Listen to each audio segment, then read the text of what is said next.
بسم اللہ الرحمن الرحیم۔ سامعین کرام، آپ سن رہے ہیں داستان امیر حمزہ کی جلد نمبر 5 اور یہ اس سلسلے کی قسط نمبر 26 ہے۔ آپ اگر میرے چینل کہانی گھر پر نئے ہیں اور آپ نے ابھی تک میرا چینل سبسکرائب نہیں کیا تو میرے چینل کو ابھی سبسکرائب کر کے بیل آئیکن پر بھی کلک کر دیں تاکہ آنے والی نئی کہانی کی اطلاع بر وقت آپ تک پہنچ سکے۔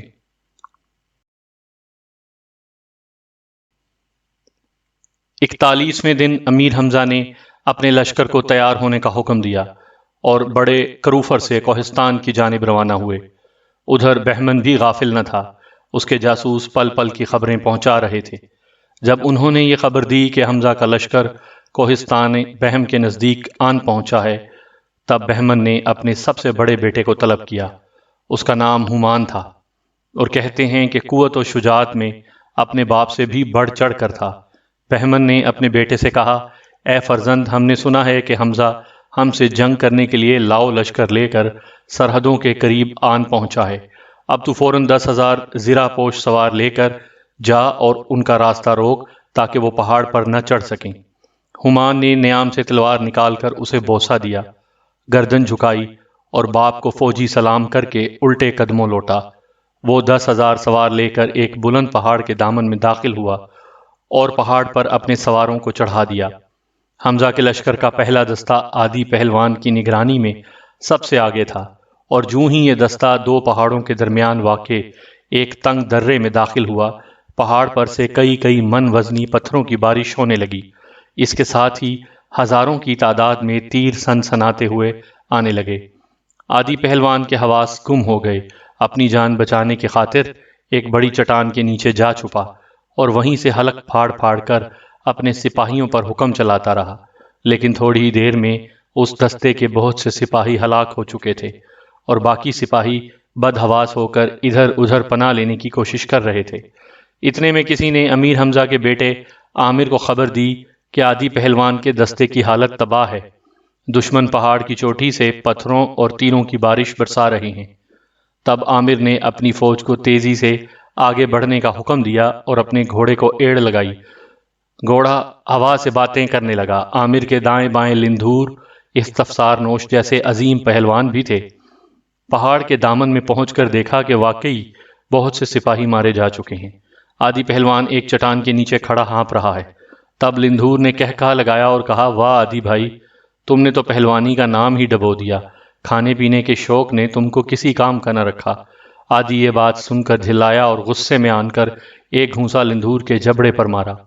لندھور الٹ کر دھم سے زمین پر گرا، لیکن پھر ہنستا ہوا اٹھ کھڑا ہوا اور بولا، عادی بھائی، تمہاری جگہ کوئی اور شخص مجھے یوں گھونسا مارنے کی جرت کرتا تو اسے تارے دکھا دیتا۔ ابے جا، بڑا آیا تارے دکھانے والا، عادی نے کہا۔ تب لندھور آگے بڑھا اور ایک گھونسا اس زور سے عادی کی موٹی گردن پر رسید کیا کہ عادی لٹو کی طرح گھوما اور زمین پر ایسا گرا کہ پھر اٹھ نہ سکا۔ کہو بھائی، تارے دکھا دیے یا نہیں؟ لندھور نے پوچھا۔ اگر نہ دکھائی دیے ہوں تو ایک گھونسا اور پیش کروں؟ عادی خون کے گھونٹ پی کر خاموش ہو رہا۔ لندھور کے ایک ہی گھونسے میں اسے واقعی تارے نظر آ گئے تھے۔ تب حمزہ کے بیٹے اور استفتانوش نے دونوں کو سمجھایا اور کہا کہ ہم بہمن سے لڑنے آئے ہیں اور یہ موقع آپس میں زور آزمائی کا نہیں ہے۔ اتنے میں پہاڑ کی چوٹی سے پھر پتھروں کی بارش شروع ہوئی۔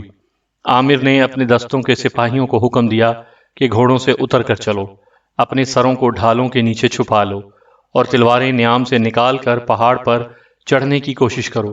یہ حکم پاتے ہی سپاہیوں نے پہاڑ پر چڑھنا شروع کر دیا۔ عامر سب سے آگے تھا۔ تھوڑی دیر میں کئی ہزار سپاہی اوپر پہنچ گئے اور انہوں نے ہومان کے آدمیوں پر اس شدت سے حملہ کیا کہ ان کے پیر اکھڑ گئے۔ ہومان نے جب استفتانوش، لندھور اور عادی جیسے دیووں کو آتے دیکھا تو چوکڑی بھول کر وہیں سے بھاگا اور سیدھا بہمن کے پاس گیا اور اس نے خوش ہو کر کہا، اے فرزند، تم بہت جلد واپس آ گئے۔ کیا دشمن تمہارے خوف سے بھاگ گیا؟ جہاں پناہ وہ آدمی نہیں، دیو ہیں۔ ہومان چلایا، اور دیووں سے لڑنا میرے بس کی بات نہیں۔ یہ سن کر بہمن غصے سے کانپنے لگا۔ اسے ہومان سے ایسی بزدلی کی امید نہ تھی۔ فوراً بید منگایا اور اسے بری طرح پیٹنے لگا، مگر ہومان برابر یہی کہہ رہا تھا، ابا جان، مجھے جتنا جی چاہے مار لیں، مگر میں ان سے لڑنے کو تیار نہیں ہوں۔ وہ آدمی نہیں، جن ہیں، دیو ہیں۔ آپ بھی ان سے لڑنے کا خیال دل سے نکال دیجئے۔ یہ باتیں بہمن کا خون اور کھولا دیتی۔ پھر وہ بید برسانے لگتا۔ تب زپین اور نوشیروان نے بہمن کا ہاتھ پکڑا اور کہا، اے بہمن، کیا پاگل ہوا ہے؟ اپنے ہی لڑکے کو مارے ڈالتا ہے۔ حمزہ کا راستہ روکنے کی کوشش کر، ورنہ وہ تیرے ملک کو تہس نہس کر دے گا۔ بہمن نے اسی وقت اپنے تمام لشکر کو تیار ہو جانے کا حکم دیا اور خود بہت سے پہلوانوں اور فوجی افسروں کو ساتھ لے کر سرحد کے قریب آیا۔ بہت دور گرد کے بادل اٹھ رہے تھے۔ زپین نے کہا، یہ حمزہ کی فوج ہے جو آندھی کی طرح چلی آ رہی ہے۔ بہمن نے کہا، مجھے بتاؤ کہ حمزہ ان میں سے کون سا ہے؟ اتنے میں حمزہ کی فوج کے علم بردار نمودار ہوئے۔ ان کے ہاتھوں میں اونچے اونچے رنگ برنگے جھنڈے تھے اور یہ سب کے سب نہایت خوبصورت سفید گھوڑوں پر سوار تھے۔ ان علم برداروں کے پیچھے 14,000 سوار زرہ پوش تھے۔ پھر 40 پہلوانوں کا ایک گروہ دکھائی دیا۔ ان کے آگے آگے عادی پہلوان مست ہاتھی کی طرح جھومتا ہوا چل رہا تھا۔ بہمن نے عادی کو دیکھا تو دل میں کہا، ہمان سچ کہتا ہے، یہ تو گوشت پوست کا ایک پہاڑ چلا آتا ہے، شاید یہی حمزہ ہے۔ تب اس نے چپکے سے پوچھا، کیا یہی حمزہ ہے؟ بختک نے مسکرا کر جواب دیا، یہ حمزہ نہیں ہے، اس کا دودھ شریک بھائی اور لشکر کے ہر اول دستے کا کمانڈر عادی پہلوان ہے۔ اتنے میں نکاروں کا شور سنائی دیا۔ پھر بہمن نے دیکھا کہ سفید ہاتھی پر ایک سیاہ فام دیو بیٹھا ہے اور 12 من وزنی لوہے کا گرز اس کے کندھے پر رکھا ہے، جسے وہ کبھی کبھی ہوا میں اچھالتا ہے۔ 700 ہاتھی اس کے دائیں جانب اور 700 ہاتھی بائیں جانب، جن کے اوپر سونے چاندی کی چھتریاں تنی ہوئی ہیں۔ بہمن نے بختک کے کان میں کہا، شاید یہی حمزہ ہے جو ہوا میں گرز اچھال رہا ہے۔ اسے لندھور کہتے ہیں، ہندوستان کا سب سے بڑا راجہ ہے اور حمزہ کا دایاں بازو ہے۔ کہتے ہیں کہ لندھور نے حمزہ کے سوا آج تک دنیا کے کسی شہزور سے شکست نہیں مانی۔ واقعی آدمی کیا ہے، دیو ہے، ہمان سچ کہتا تھا۔ بہمن نے کہا، لندھور کے بعد شہپال ہندی کے بیٹے نمودار ہوئے، پھر یونان کے شہزادے آئے، ان کے بعد رومی سپاہیوں کا لشکر دکھائی دیا۔ 7 بھائی اس لشکر کے آگے آگے سیاہ گھوڑوں پر سوار تھے۔ اس کے بعد سردار شیر بابک شروانی آیا۔ بہمن نے پوچھا، یہ کون ہے؟ بختک نے جواب دیا، یہ شہنشاہ نوشیروان کا سپہ سالار ہے، اب حمزہ سے مل گیا ہے۔ ایران میں اس سے بڑا پہلوان اور کوئی نہیں ہے۔ بہمن کے اوسان آہستہ آہستہ خطا ہونے لگے۔ دل میں کہا کہ برے پھنسے جو حمزہ کو جنگ کی دعوت دی۔ وہ کوئی معمولی آدمی نہیں ہے جس کے ماتحت ایسے ایسے گرانڈیل پہلوان ہیں، وہ خود کیسا عظیم ہوگا۔ اچانک سونے کا ایک بلند چھتر دکھائی دیا جس کے نیچے سرخ رنگ کے ایک گھوڑے پر نہایت حسین اور بہادر نوجوان سوار آہستہ آہستہ راستہ طے کر رہا تھا۔ بہت سے پہلوان اس کے دائیں بائیں اور آگے پیچھے ادب سے چل رہے تھے۔ بہمن نے پوچھا، یہ خوبصورت جوان کون ہے؟ یہ حمزہ کا دوسرا بیٹا عامر ہے، بختک نے جواب دیا۔ یکا یک 12,000 آدمیوں کا ایک پیادہ لشکر نمودار ہوا۔ ان کے سروں پر لمبوتری ٹوپیاں تھیں اور لباس بے ڈھنگے اور طرح طرح کے رنگوں سے رنگے گئے تھے۔ ان سب کے ہاتھوں میں کمندیں تھیں اور وہ ہرن کی طرح چوکڑیاں بھرتے ہوئے آ رہے تھے۔ ان کے آگے آگے ایک شخص عجیب و غریب سامان سے لیس اچھل پھاند کرتا ہوا چلا آ رہا تھا۔ اس کی حرکتیں ایسی نرالی تھیں کہ بہمن کوشش کے باوجود اپنی ہنسی روک نہ سکا اور بے اختیار کھل کھلا کر ہنس پڑا۔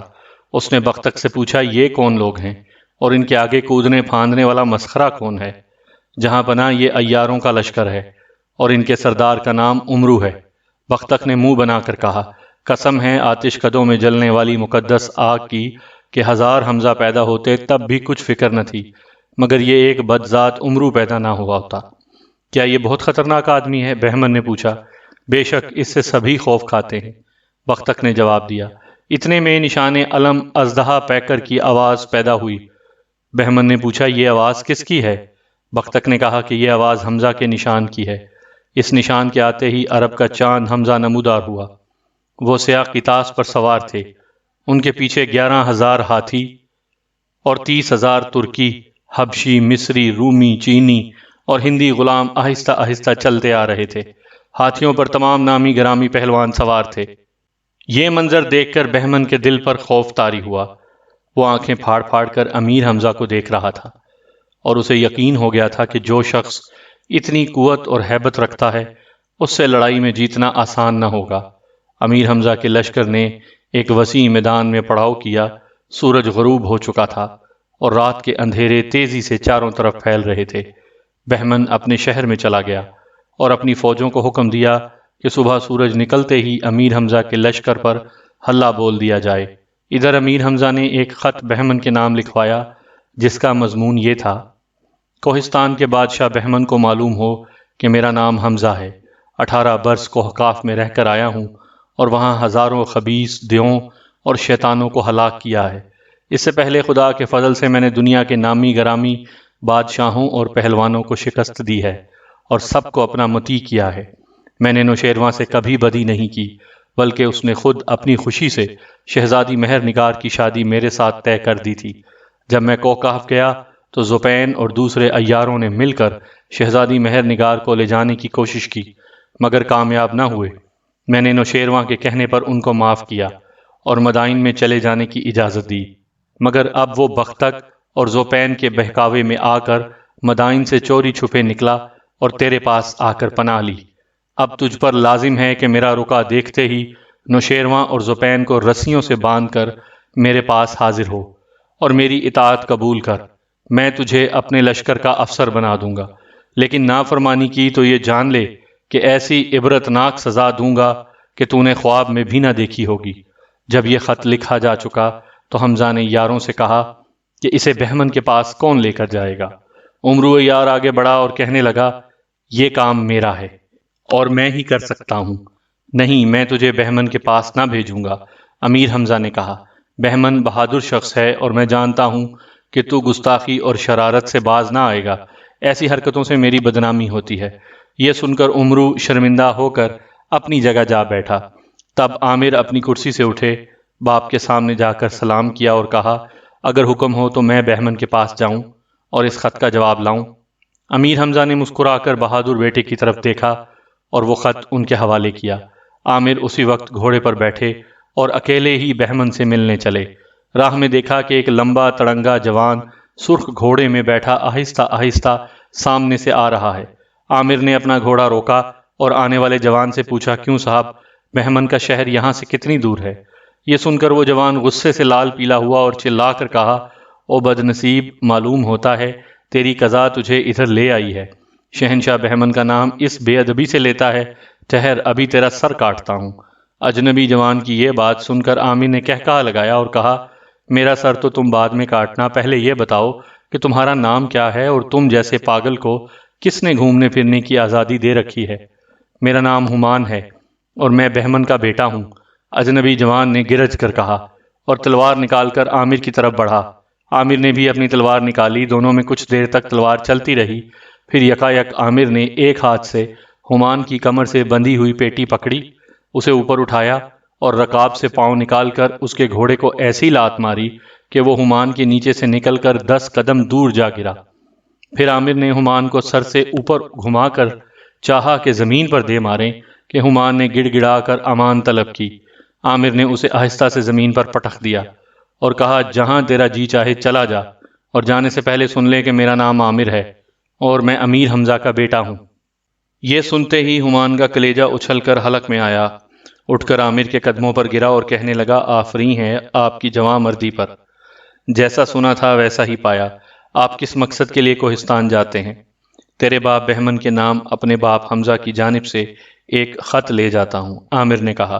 تب ہمان نے انہیں صحیح راستہ بتایا اور کہا کہ ہماری اس لڑائی کا ذکر کسی سے نہ کرنا، ورنہ لوگ مجھے بزدل کہیں گے۔ یہ کہہ کر رخصت ہوا، ایک دوسرے راستے سے چل کر بہمن کے پاس پہنچا اور قدم بوسی کر کے اپنی کرسی پر بیٹھ رہا۔ تھوڑی دیر بعد دربانوں نے خبر دی کہ عامر آتا ہے۔ بہمن اپنی شاہانہ کرسی پر سنبھل کر بیٹھ گیا۔ اس وقت دربار میں نوشیروان، خواجہ بزرج مہر، زوپین اور بختک بھی موجود تھے۔ عامر نے ایک گھومتی ہوئی نظر ان سب پر ڈالی اور اپنی ذہانت سے اندازہ کیا کہ ان میں خواجہ بزرج مہر کون ہیں۔ تب انہیں پہچان کر قریب گیا اور جھک کر کہا، خواجہ بزرج مہر کو میرا سلام پہنچے۔ تجھ کو بھی بزرج مہر کا سلام ہے اے فرزند، بزرج مہر نے محبت سے کہا۔ یہ دیکھ کر ہمان کا خون گرم ہوا، کہنے لگا، اے حمزہ کے بیٹے، تو نے اپنے نانا نوشیروان کو سلام کیا، نہ بہمن بادشاہ کو، بلکہ ایک ادنا وزیر اور بوڑھے کو سلام کیا۔ اس کا سبب کیا ہے؟ اس کا سبب یہ ہے کہ خواجہ بزرج مہر تمہاری طرح آگ کو نہیں پوجتے اور ایک خدا کو جانتے ہیں، سچ کو سچ اور جھوٹ کو جھوٹ کہتے ہیں۔ عامر نے جواب دیا۔ تب ہمان لا جواب ہو کر چپ رہا۔ اس کے بعد عامر نے ریشمی تھیلی میں سے امیر حمزہ کا خط نکال کر بہمن کی طرف بڑھایا۔ بہمن نے مہر چاک کر کے خط کھولا، پڑھا، سخت ناراض ہو کر پھاڑا اور پھینک دیا۔ یہ دیکھ کر عامر کہنے لگے، اے بہمن، اب بول کہ امیر حمزہ کو تیری جانب سے کیا جواب دوں؟ انہوں نے مجھے ہدایت کی تھی کہ تیرے دربار میں کوئی گڑبڑ نہ کروں، اس لیے خاموش ہوں، ورنہ اس خط کو چاک کرنے کا مزہ چکھا دیتا۔ یہ سن کر بہمن کی آنکھوں میں خون اتر آیا۔ اس کے روبرو ایسی گستاخی کسی نے آج تک نہ کی تھی۔ اپنے بیٹے ہمان کو حکم دیا کہ پکڑو اس نابکار کو۔ ہمان کچھ دیر ہکا بکا اپنی جگہ بیٹھا رہا، پھر باپ کا غضب دیکھ کر مجبوراً اٹھا اور تلوار میان سے نکال کر عامر کی طرف بڑھا۔ عامر نے بے مثال پھرتی سے ہمان کا ہاتھ پکڑ کر جھٹکا دیا، تلوار اس کے ہاتھ سے چھوٹ کر نیچے گری۔ پھر عامر نے دوسرے ہاتھ کا گھونسا اس زور سے ہمان کے جبڑے پر رسید کیا کہ وہ لڑکھنیاں کھاتا ہوا بہمن کے پاؤں پر جا گرا۔ اس کے دانتوں سے خون بہنے لگا۔ تب بہمن کا ایک بھائی تلوار کھینچ کر عامر پر لپکا، مگر عامر نے اسے بھی زمین پر پچھاڑا۔ پھر بہمن کا دوسرا بھائی گرز لے کر عامر پر جھپٹا۔ عامر نے مار مار کر اس کا کچومر نکال دیا، اور جب وہ زمین پر گر کر ہانپنے لگا تو عامر نے بہمن سے کہا، اے بہمن، میرے باپ کا حکم تھا کہ تیرے دربار میں تلوار نہ نکالوں۔ تو نے دیکھا کہ 3 آدمیوں نے مجھ پر حملہ کرنے کو آئے اور میں نے اپنی تلوار نہیں نکالی، ورنہ یہیں خون کی ندیاں بہتی دکھائی دیتی۔ سامعین کرام، آپ یہ کہانی میرے چینل کہانی گھر پر سن رہے ہیں۔ آپ نے اگر ابھی تک میرا چینل سبسکرائب نہیں کیا تو میرے چینل کو ابھی سبسکرائب کر کے بیل آئیکن پر بھی کلک کر دیں تاکہ آنے والی نئی کہانی کی اطلاع بر وقت آپ تک پہنچ سکے۔ اے جوان، آفرین ہے تجھ پر، بہمن نے کہا۔ پھر چوبدار کو حکم دیا کہ شاہی خلعت لے کر آؤ۔ اس نے اپنے ہاتھ سے عامر کو خلعت پہنایا اور کہا کہ اپنے باپ سے جا کر کہہ دے کہ صبح کو ہمارے درمیان فیصلہ ہو جائے گا۔ عامر نے واپس آ کر امیر حمزہ سے سب حقیقت کہی۔ انہوں نے بہادر بیٹے کو گلے سے لگایا اور بہت پیٹ ٹھونکی۔ منہ اندھیرے بہمن کے لشکر سے نکارہ بجنے کی آواز آئی اور دونوں فوجیں جنگ کے لیے تیار ہوئیں۔ جب دشمن کے نکاروں کی آواز امیر حمزہ کے کان میں پہنچی تو حکم دیا کہ ہمارے نکارچی بھی طبل جنگ بجائیں۔ پھر انہوں نے پیغمبروں کے ہتھیار اپنے بدن پر باندھے، سیاہ قطاس پر سوار ہوئے اور فوجی سرداروں اور پہلوانوں کی سلامی لیتے ہوئے اپنے لشکر کے عین بیچ میں آ گئے۔ اتنی دیر میں بہمن کی بے انداز فوج بھی میدان میں صفیں جما چکی تھی۔ 12 نقیب درمیان میں آئے اور انہوں نے پکار کر کہا، کون مرد ہے جو میدان میں نکلے اور اپنے باپ دادا کا نام روشن کرے؟ نقیب کی یہ للکار جب عامر نے سنی تو بے قرار ہو کر گھوڑے سے اترے اور امیر حمزہ کی خدمت میں جا کر کہنے لگے، ابا جان، اجازت ہو تو میدان میں جاؤں اور دشمن سے 2 ہاتھ کروں؟ حمزہ نے محبت بھری نظروں سے بیٹے کو دیکھا اور کہا، جاؤ، تمہیں خدا کو سونپا۔ عامر اشکر دیو ذات پر سوار ہو کر میدان میں آئے اور پکار کر کہا، جو نہیں سنتا وہ سنے اور جو نہیں جانتا وہ جان لے کہ مجھے عامر کہتے ہیں اور میں امیر حمزہ کا بیٹا ہوں۔ جسے موت کی آرزو ہے وہ میرے سامنے آئے۔ عامر کی آواز سن کر بہمن نے اپنے بڑے بیٹے ہمان کی طرف دیکھا اور کہا، میں چاہتا ہوں کہ تم اس نوجوان کے مقابلے میں نکلو، ورنہ لوگ کہیں گے کہ بہمن کے بیٹے بزدل تھے۔ اب تو ہمان کے ہوش اڑ گئے۔ 2 دفعہ عامر کے ہاتھوں پٹ چکا تھا۔ سمجھا کہ اب واقعی موت آئی۔ اپنے بچاؤ کی کوئی صورت نہ دیکھی، تب 10 من وزنی لوہے کا گرز لے کر آیا اور اس شدت سے حملہ کیا کہ عامر کی جگہ کوئی اور ہوتا تو اس کی ہڈیاں پسلیاں سرما بن چکی ہوتیں۔ لیکن عامر نے ہمان کے سب وار گینڈے کی کھال سے بنی ہوئی ڈھال پر روکے، اور جب وہ وار کرتے کرتے تھک کر ہانپنے لگا تب عامر نے ایک زبردست نعرہ مار کر اس کی کمر پکڑ لی اور گھوڑے پر سے اٹھا کر زمین پر دے مارا۔ ہمان کے حلق سے ایک خوفناک چیخ نکلی اور وہ بے ہوش ہو گیا۔ عمرو یار دوڑا دوڑا آیا، اسے رسیوں سے باندھا اور زنبیل میں ڈال کر لے گیا۔ ہمان کی گرفتاری کے بعد بہمن کے دونوں بھائی میدان میں آئے، مگر عامر نے دونوں کو شکست دی۔ ان کو بھی عمرو یار باندھ کر لے گیا۔ یہ دیکھ کر بہمن کے غیظ و غضب کی انتہا نہ رہی۔ 20 من وزنی فولادی گرز لے کر شیر کی طرح دھاڑتا ہوا میدان میں نکلا اور عامر سے کہا، اے جوان، ہوشیار ہو جا اور جی چاہے تو اپنے باپ حمزہ کو بھی مدد کے لیے پکار لے۔ عامر نے دل ہی دل میں خدا کو یاد کیا اور جواب میں کہا، تو جیسے 1000 آدمیوں پر میں خدا کے فضل سے اکیلا ہی بھاری ہوں، جلدی وار کر کے مجھ سے دیر ہوتی ہے۔ تب بہمن نے بھنا کر اپنا گرز اٹھایا اور ادھر امیر حمزہ نے عامر کی سلامتی کے لیے دعا کو ہاتھ اٹھائے۔ عامر نے بہمن کے وار سے بچنے کے لیے ڈھال کے نیچے سر چھپایا لیکن بہمن کی ضرب اتنی شدید تھی کہ گرز جب ڈھال سے ٹکرایا تو آگ کا شعلہ نکلا اور آسمان تک گیا۔ عامر کے بدن سے پسینہ پھوٹ نکلا اور ان کا گھوڑا بدک کر شوخیاں کرنے لگا۔ عامر نے سر سے ڈھال ہٹائی تو بہمن نے چلا کر کہا، اے حمزہ کے بیٹے، تو ابھی تک زندہ ہے؟ بے شک مارنے اور جلانے کی قدرت خدا کو ہے۔ عامر نے جواب دیا، میں نے تجھ کو 2 حملے اور دیے، اپنے جی کی حسرت نکال لے۔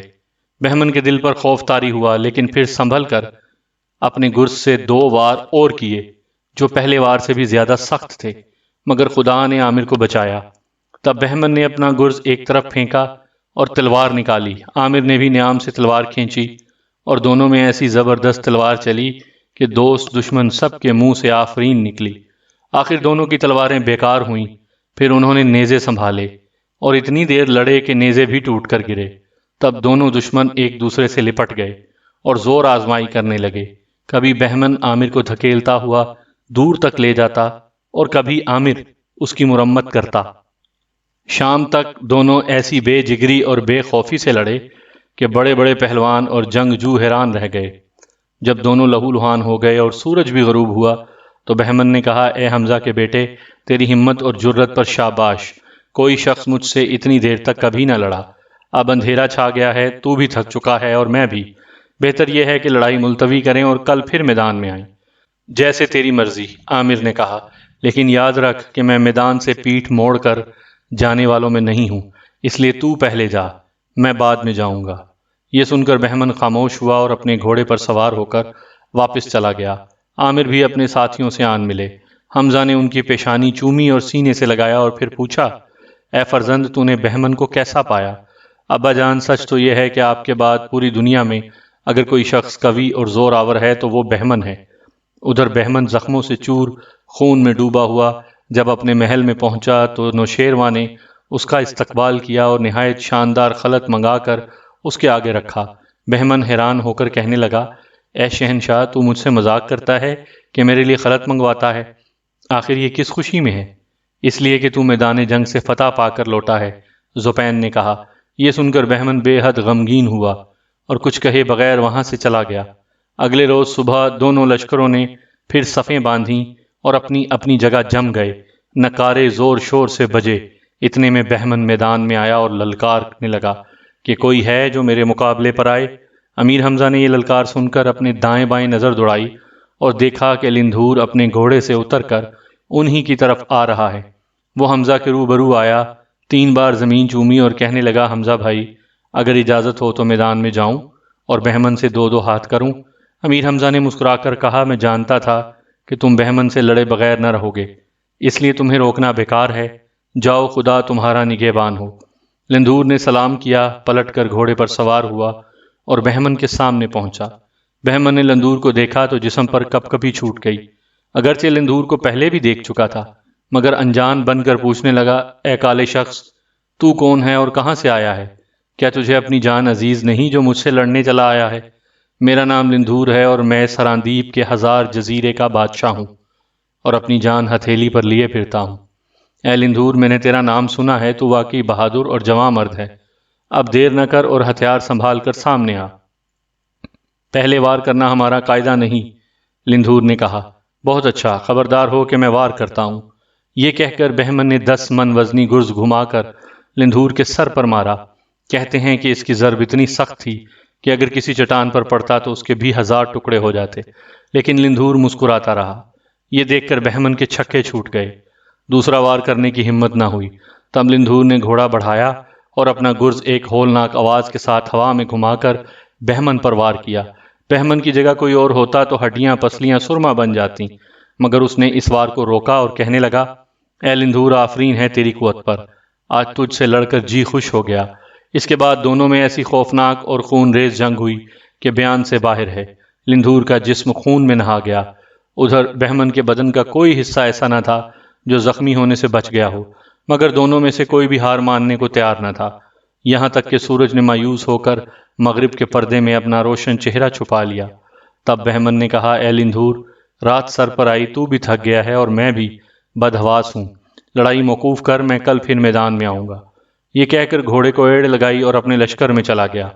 لندھور بھی پرجوش نعروں اور ڈھول تاشوں کی گونج میں واپس آیا اور امیر حمزہ کے قدموں کو بوسہ دیا۔ حمزہ نے لندھور کو محبت سے گلے لگایا اور کہا، اے لندھور، آفرین ہے تجھ پر، تو نے بہمن کو کیسا پایا؟ ویسا ہی پایا جیسا عامر نے کہا تھا، لندھور نے جواب دیا۔ اگلے روز پھر میدان جنگ میں وہی سما تھا۔ دونوں فوجیں اور دونوں طرف کے جنگجو لڑنے مرنے کے لیے بےتاب نظر آتے تھے۔ امیر حمزہ اور ان کے ساتھی بھی ہتھیاروں سے لیس ہو کر میدان میں نکلے۔ اچانک شمال کی جانب سے گرد کے بادل اٹھتے نظر آئے، پھر ان بادلوں کا سینہ چاک ہوا اور ایک عظیم لشکر آتا دکھائی دیا۔ امیر حمزہ نے فوراً چند ہرکاروں کو روانہ کیا کہ وہ خبر لائیں کہ یہ لشکر کس کا ہے۔ ہرکارے گئے اور واپس آئے اور انہوں نے بتایا، حضور، یہ لشکر فریاد بن لندھور کا ہے، لندھور کا بیٹا اپنے باپ سے ملنے آیا ہے۔ یہ سن کر امیر حمزہ اور ان کے سبھی دوست خوش ہوئے اور لندھور کو مبارکباد دی۔ اتنے میں فرہاد نمودار ہوا۔ وہ ایک سفید ہاتھی پر سوار تھا اور اس کا چہرہ دور سے نظر آتا تھا۔